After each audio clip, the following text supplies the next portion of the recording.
Hola! Maayong buntag from Espanya. Maayong hapon sa inyong lahat dyan, mga antikels. And I'm so thankful dahil ang aga kong nakagising ngayon. First time. Maaga pa na dahil alas 7. So ngayon mag-coffee tayo para makagising tayo sa ating umagang kay ganda, mga antikels. Ay, fresh ang hangin. Sarap sa pakiramdam pag wake up ka ng morning day kay nganong honghong man. Ang sarap sa pakiramdam pag mag-wake up ka ng early in the morning, Jud. So, buksan natin yung mga pultahan. Si Felix, andito na, oh. Nag-antay na sa akin dito sa labas. So, thank you so much for a good day today. Everybody, mag-coffee muna tayo para meron tayong enerhiya. So, ayan. Kumusta ang ating umagang kay ganda, mga antikels? Hopefully, everybody is okay. And bibigyan ko muna ng pagkain ang aking bebe. Para di ni siya magwala, day. Kapag... Ay!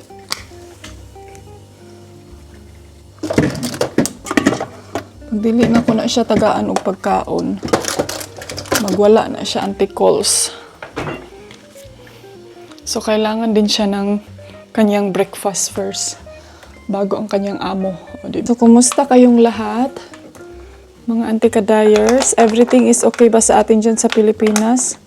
Hopefully na okay lang kayong lahat, ha? As far as I know ngayon, may ulan at saka lindol dyan sa atin. So, mag-iingat kayong lahat. Mag-iingat kayong lahat, tapos huwag magpabaya sa inyong sarili. Ayan. Doon tayo sa labas kay gusto ko ma-feel ang morning natin doon sa labas, mga antikels. Kanina, nag-usap din kami ni Mr. ng sobrang aga. Kasi si Mother Earth, sobrang aga niyang gumigising, mga antikadayers. So, ang aga din niyang gumawa ng coffee. Kahapon, pinanong niya ako ilang minuto daw lutuin ang onion. Oh, ilang minutes daw. Masyadong LDR relationship tayo muna ngayon. But I hope we have a good news for today. Kay kahapon, pinakita niya sa akin dahil kinuha nila yung jacuzzi doon sa taas, doon sa bahay. Pero ang ginawa ni Mr., alam niyo ba kung anong ginawa niya? Dahil kinat niya yung jacuzzi para malabas kay dili man gud siya magawas, mga antikels kasi sobrang laki ba. So kailangan niyang ikat ang jacuzzi. And nag-invite din sila Ate Juby. Napunta daw sa beach. Pero ang problema karon, mga antikels, is dili sa ako kaadto og beach karon kay basinyag dili na ako makaya ang sobrang init ba. So sabi ko, next time na lang ako, Ate Joby, pupunta sa beach. Next time na lang ako sasama sa iyo. Sa iyo ang puso ko. Good morning! Ayan, dito tayo na side, mga antikadayers. Doon sana ako na side, pero mas prepare ko dito na side, mga zay. So, ito na yung coffee natin. Coffee tayo, mga. Dito yung coffee ko. Wala lang dito table din na side, mga antikels, oy. Maganda sana kung may table din dito. Wala, ang sarap sa pakiramdam. Malamig pa yung kuanday. Malamig pa yung hangin. I think anuhin ko yung car. Kining. Kailan ba tayo maglinis sa sasakyan? Pero need kong mag-oxygen ngayon, mga antikels, kay. Diba sabi ko sa inyo nung isang araw, parang nag-iba yung pakiramdam ko, diba? Parang naka-feel ako ng lack of oxygen.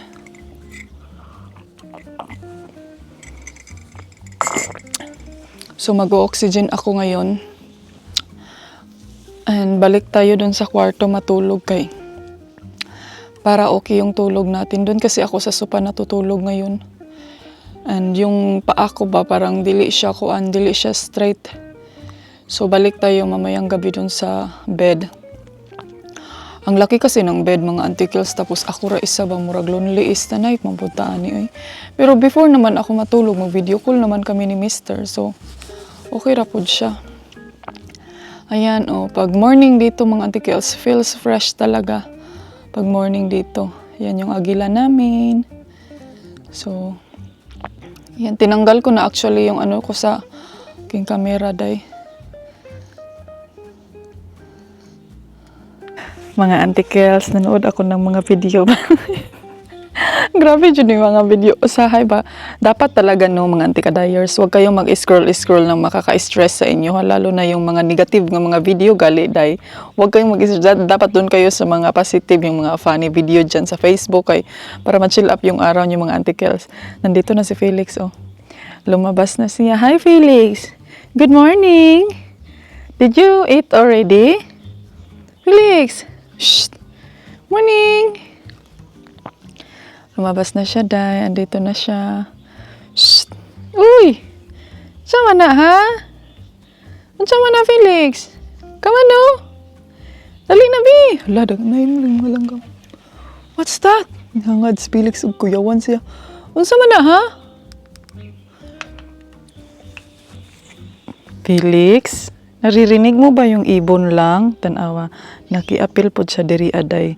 Gusto dyan siguro ni siya mga Auntie Kels ng minsan attention sa buhay. Huy mga Zay, meron akong marites sa inyo. Na ako'y chika sa inyo. Na ako'y nakitaan video mga Auntie Kels. Grabe dyan siya kaayod. Pero dito tadapit sa kuan be. Diri tadapit sa swimming pool. Kabalo ka, nakadyo ko'y na-realize mga Auntie Kadayers sa karon dyan nga video nga akong nakitaan. Din karon tanawa na ako ang swimming pool. Diri ta lang bi kay mag-coffee ta lang kay naatay chika sa inyong Auntie Kadayers. Hoy mga Auntie Kels, iba na jud ay no kanang lahi di ba masig mahug mo day. Kanang diri ta. Yan diri ta mag-chika ta Felix. Mga Auntie Kadayers, lahi na jud, iba na talaga ngayong panahon ngayon no kay sa una man gud nga generation mga Zay. Ayaw na imnang kape ni mami. Sa una man gud nga mga generation mga Auntie Kadayers is kuan kining ang mga lalaki, yun 'di ba sa atin tinatawag na ang lalaki ang haligi ng ating tahanan. Ngayon mga Auntie Kels, sa generation man gud karon kay lahi na jud siya mga Auntie Kels ay kana galing sa mga AI na mga video mga Zay. Sa muka pud ani niya, oy maki-vlog pug ka ba? Mahulog ang kamera ni mama. Stress man ka. Ha? Unsa man ba? Wa nakahuman si mama magmarites ba? Unsa man mag-walking ta? Sige ba mag-walking? Na lang nako ni siya mga Auntie Kels, mag-turn around na lang tayo dito sa labas ng bahay kay para po magsunod-sunod ni siya sa ako, para maghabol-habol ni siya sa ako mga Zay. Unsay habol-habol Para susunod to siya sa akin. Doon tayo be. Dito tayo. Kukunin ko muna yung tsinelas ko at saka cellphone ko. Kaya baka tatawag si Mister ngayon. Nawa na nami. Na putol na itong marites. Come on. Let's go here. Gusto man ni siya with food na pud. Adik ka ha. Yan na, dali. Mag-walking ta dali. Come on. Pero nga magsige man kog dag cellphone. Dihara na be. Awa nalata ng mga lemon si Ate Jobe, asa na ni si Ate Jobe, wa pa niya gikuha yung mga lemon dire. Asa naman si Ate Jobe? Ha? Let's go walk be. Kaya para susunod ka sa akin. Dire wala pa nato ni nahuman dire og work. Unsa man ni dire ato sa ning pamotlon? Ha? Dali sunod-sunod na ni siya So continue imong marites Auntie Kels. Mga Zay ka nang pangita pa pud nato ani I-walking sana ako ning isa. Kining na-realize na ko karon nga dapat jud ay tayo mga babae, mga Auntie Kels, independent woman jud ta. Kay ngano kuan ba kining ay manilhig na lang dai ko diri day. Yan yung gagawin ko na work. Tapos ilagay ko dun sa bucket. Kaya may bucket day. Unsa man Felix? Kining kay pag once di ay tayo mga Auntie Kels nga independent woman ta, dili day ta basta-basta matarog. Unya, dili ta basta-basta matarog Auntie Kels, tapos dili pud ta basta-basta madaog-daog. Makinsa man na din mabana or anything, kung sino man yan. Kaya nga no, makita man gud nila sa ato ang mga antikels. Makikita kasi nila sa atin na capable tayo for everything. Kaya nato nga wala ng mga tauhanan na, kaya natin na wala yan sila. So, ay, di man siya maibot, day. Di maibot, Felix. Tabangi ko eh. Tsa! Tsa! Yan, unsa man, ha? Di maibot. Ayaw lagi, wag nga dyan, be. Ano man jud ka, oy? Ba? Si mama wala pa hilamos, pero nag-ano ako mga Zaid, lumabas ako ngayon kasi gusto ko ma-feel yung init na kanang bagong silang day? Bagong silang na init. Na, unsa man na lamp? Sana. So, yun siya mga anti-kadayers, yun yung ano ko sa inyo na dapat talaga tayo no magiging independent. Sa muka po ning nagmarites ko ba hawa bi yung nakimarites ta tapos siya po nagwarawara. Someday soon, sooner or later, ito dito na area lalagyan ko to siya ng upuan day. Kay murag nindot ni siya diri in the morning ba o mag-upo-upo. Gaya dito mga antikels, o di ba ang ganda. Parang maganda dito maglagay ng duyan, day. So, mag-prepare muna ako doon sa loob, no? And siguro lalabas tayo dito, mag-walking ta kadali sa kalsada. Si Felix po ba, nagsunod-sunod jud sa ako, mga anti-kadayers. Dito, anuhan ko to dito. Kinihing ako ani diri ang kuanan. Tanawar gud ang flowers, mga zayo. Grabe na kayong panghunhun. Pero ito man gud mga antikels, o grabe na siya mga zay. Pag yan, iwalis ko yan ang abog ana ba. Yan yung kinatatakutan ko din mga antikels. Pero gusto ko gusto ko siyang putin nalagi Papa Amer. Wala, uy, naunsa naman ni diri day. Pwede putlon ni diri mga antikels. Gusto na ko ni siya putlan diri na area in the Blackpink. Kay murag na ko na jud siya, kanang distraction na jud siya day. Andun si Felix o nagsunod-sunod na ni siya sa ako aday. Lagot kayo, sige pangayog. Kuan, wet food. Tora o. Isa o. Sige pangayog, wet food. Ang sarap dito, gusto ko dito mga antikels. Alam niyo kung bakit? Kasi yung araw ba, nakabantang talaga yung araw sa aking mukha.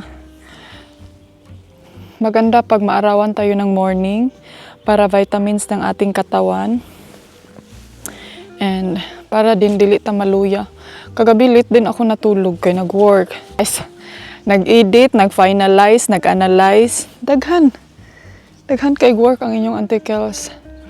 And meron akong work na hindi ko siya itetel sa inyo kasi it's kining confidential work. Aside sa aking pagiging marites dito sa social media, meron pa akong work na pinapasukan. Tatanungin nyo ako, hindi, bakit ang dami mong work? Bakit ka sobrang nagsubsob sa trabaho? Dahil kailangan natin yan talaga para sa ating sarili. Kasi hindi natin alam mga antikels na balang araw, we never know what's gonna happen. Kahit meron na tayo, kahit alam nating balang araw hindi tayo mawawalan or balang araw walang mawawala sa atin or ano ba yung mga pinag-iisip niyo dyan, no? So, it's not about nga kanang magiging tayo, kanang porket alam natin na meron tayo, nakadependent tayo sa ating mga asawa or anyone else na saan tayo nakadepende. Hindi pwede na wala tayong sariling pera. Yan talaga yung na-realize ko. Uy, kangit-ngit ba ani day? Yan yung na-realize ko sa buhay ngayon. Hindi naman sa sinabi ko sa inyo na saan ni siya? Uy, margo man taga-ikwarta. Dili mga antikels. It's not about that. It's about nga dapat if ever na darating ang panahon, dili ta mapareha sa homeless. Homeless yun eh. Dili ba? Gusto mas prepare man gud nako kung ako lang talaga mga antikels, mas prepare ko na magiging independent talaga sa aking sarili. Kasi alam niyo, maganda kasi hindi yan yung feel ko lang yung para lang sa akin jud my own opinion and suggestion and everything. Mas kasi na may sarili tayong kanagaling meron tayong alam paano maghanap ng pera pagdating sa panahon, kay we never know, Jud, ang marriage, ang health, dili na makaluwas sa ato ang mga antikels, no matter what happen. Kahit sabihin natin nga, if ever, mawala na, wala ka ng asawa, so what? Magdepende na lang ka sa support sa imong asawa, o di ba? Kaya dili man jud na hindi naman yan talaga, normally man jud, kasagaran jud, basta mga foreigner na, jud na support. Pero ang akong pangutana, my question is, kaya ba nimo magdepende lang ana for the rest of your life nga wala kay idea sa imong life unsaon pagpangitag, hindi siya about nga gusto mong humanap ng maraming pera kasi mga antikels, meron akong kakilala, dili lang ako ikaw ang name ha, pensioner na nanay, wala problema jud mga zay, pero naghanap pa din siya ng trabaho para no matter what happen, pagdating sa panahon, di siya magtanga. Hana gani mga antikels. Ang point niyan is, dili siya magtanga ba? Kanang naa siya'y idea, naa siya'y knowledge nga, kani, pwede ko mahimong waiter, pwede ko mahimong, yung sa restaurant ba? Ganon. So, dili siya dependent sa kanang, kung unsa may kwarta nga, nahatag ra sa iyaha. Ganon yung point ko mga, nagets nyo ba? Kaya pati po ako dahil, nalibog kong explain.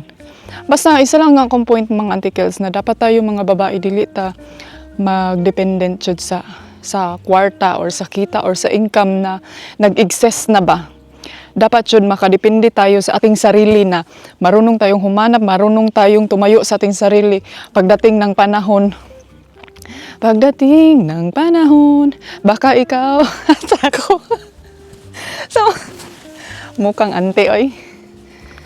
So, taxi, hi! So, yan yung, babay man siya, mura magkakurikong din natin. So, yan yung sinabi ko sa inyo mga zay, yan yung point of view ko sa inyong lahat. Hindi sa kanang, dapat hindi, di ba, may mga comment ako na nababasa, hindi dahil sa iyong asawa, hindi ka magkakaroon ng healthcare dyan, hindi dahil sa iyong asawa, kundi hindi dahil sa iyong asawa. No, it's not about that. Dili ka na akong point mga antikels. Yan nga yung sinasabi ko sa inyo. Ako day, nagtrabaho ko diri maskin pag, buyog. Nagtrabaho ko diri mga antikels maskin pag na ako'y sakit day. Although ang akong kwarta muna na siya, dili na siya ka-sustain jud og buot kwintahon day ang akong pag-vlogging, dili jud siya ka-sustain sa ako ang self lang.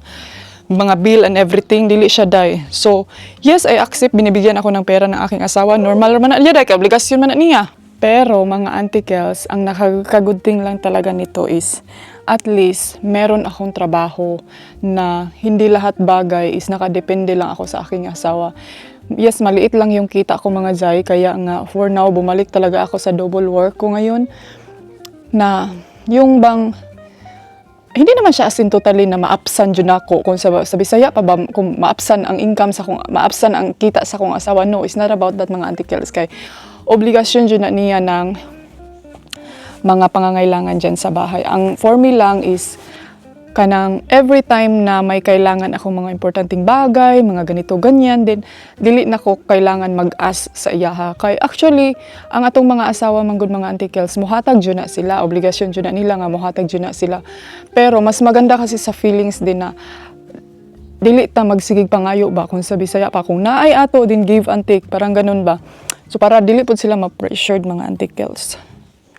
And then, at least, alam mo na sa iyong sarili nga ikaw, kabalo ka mangitag kwarta, alam mo paano mag-rocket-rocket ng mga pangangailangan natin sa buhay, alam mo kung paano maghanap buhay, yung ganun ba mga antikels. Kasi, hindi ka nakadepende lang sa iyong asawa. Ganun yung point ko mga zay, kasi I know na meron talagang mga babae ngayon, meron pa rin talaga na kanagaling, hindi nila alam kung ano yung gagawin, paano kumita, paano hanap buhay, paano mag-diskarte sa buhay, yung ganun ba? I mean, sa nga panahon ngayon mga antikels, ang dami ng pwedeng gawin, lalo na sa social media, marami na kayo day. Daghan na kayo antikels. We just have to know how to do it, and we just have to power to do it. And dapat huwag tayong matakot. Yan talaga ang the best medicine. Medicine, the best policy and the best medicine. Sana naman +8 na. Meron akong nagawang bagay ngayon na early morning pa, no? Ang oras ngayon, mga antikels, is 8 o'clock pa. Tapos, na-realize ko talaga ngayon na wag niyong unahin ang negative dahil sa buntag. Kaya nga, no, masira talaga ang buong araw ninyo ngayon, no? Pag uunahin nyo yan. So, dapat positive jud ang wake up like this in a positive way jud ta until mahuman ang until matapos ang inyong mga trabaho inday. Kaya nga, no, pag ma-mix na gali ng negative, masira ang buong araw nyo, masira ang baby nyo, masira ang mukha ninyo, day, masira ang mood, lahat masisira. Mawalan ka na ng gana, mawalan ka na ng energy. Kaya, start the positive jud ang akong na-lesson learned karong morning. So, may mga bagay lang kasi akong scroll po sa social media po. So, ngayon, I try to take shower, take a deep breath, and then makinig ng rock and roll na music para maalis ang mga negative vibe. Na-stress kong pinalive kadali. Basta may mga confidential lang na mga bagay na inano ko siya ba, na instead ngayon mag-focus ako sa aking work before magsalang sa mga ganyang bagay. Kaya mga antikels, itry nyo nga yan mga zay, kay feel dyan ako work dyan na siya day, worth it dyan na siyang itry na wag nyong kanagaling sagulan og negative before matapos yung trabaho ninyo. Dapat tapusin nyo lahat trabaho nyo before kayo mag-think ng mga problema, mga bagay-bagay na kailangan yung i-think kay day. Hi! Stop the car. Pero anyway, wala tayong magagawa dahil tapos na, nangyari na ang mga bagay, ang mga message na dapat na hindi mo sana ginawa or message na dapat hindi mo sana matanggap, pero binasa mo eh. O di wow! Sama ni. So, may mga i-online selling pa ako ngayon or later, pero meron kasi akong 1 month, 1.5 workload ngayon mga antikels. So, kailangan kong i-memorize yan.